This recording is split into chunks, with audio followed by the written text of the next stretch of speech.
Page 45, the Cheerleader. In the Cheerleader, we're back in the key of B flat major because it has two flats, a B flat and an E flat. Remember those? Please go do the scale video on B flat major, the beginner part of it. It's in 2/4 time, so we only have to count to 2. It's got eighth notes all over the place, so we got to do the 1 and 2 and thing.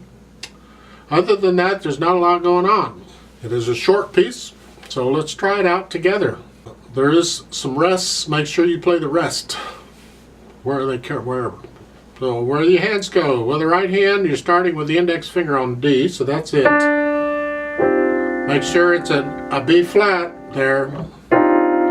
And for the left hand, second finger on B flat, so that's it. So you're in this position. We've had this position before.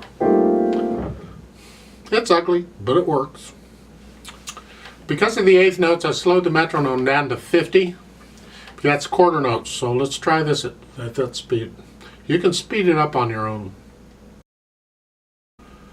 Ready and go and.